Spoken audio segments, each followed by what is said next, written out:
While the company may not have many cars on the road, although it does already have some, it's valued more highly than Ford in market cap at over $80 billion and has now roughly the same market cap as GM. With more on Rivian and the threat it does or doesn't pose to traditional transportation, let's bring in Joanne Miller. She's transportation correspondent at Axios. Joanne, is it right that you've been able to drive the Rivian truck? I have, yeah, the new R1T.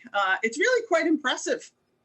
For a first-time car builder, I was impressed with the quality and the design and everything. Looks good. And you have a long, deep, rich history in the auto space. You just mentioned you were the former Detroit bureau chief over at Forbes. So how would you reflect on that experience, your own experience driving Rivian, and the valuation the market is assigning this company? Well, I think clearly the market is betting on the future. We've been talking about electric cars for a very long time. They're finally coming.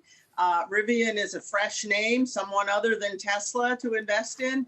You know, there have been a lot of EV companies going public through SPAC transactions. Rivian went through more of a traditional IPO. But really, we can't forget that Rivian hasn't really built any vehicles yet. They've had a handful that have gone out to customers. They're inexperienced and unproven. We really don't know how well they're going to do. And if you do recall, Tesla struggled a lot with producing cars in the beginning.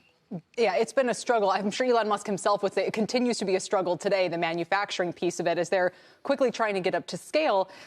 So as all these players enter the EV space, Joanne, do you think that makes Tesla's lead all the more significant, or will they be able to take all the learning that Tesla has done, $12 billion of capital, and expand in a fraction of the time? Well, I think the latter is probably true. I mean, Tesla led the way, and a lot of companies, including the traditional automakers, learned from Tesla. You know, for the first time, Tesla now has competition. I think Rivian has a lot to prove yet, but, you know, so far out of the gate, I think they're doing pretty well. I think the thing that's very different about Rivian that we need to remember is that they sort of have a two-pronged strategy. Yes, they're launching a brand, an EV truck brand, but they're also going to be selling their platform, their electric vehicle platform, to fleets. Most notably, of course, is Amazon, which is a big investor in Rivian. And, you know, I think where we're going to see, as a country, the biggest inroads in electric vehicles is going to be in commercial fleets. So Rivian has nailed the biggest fleet of all, right? Amazon.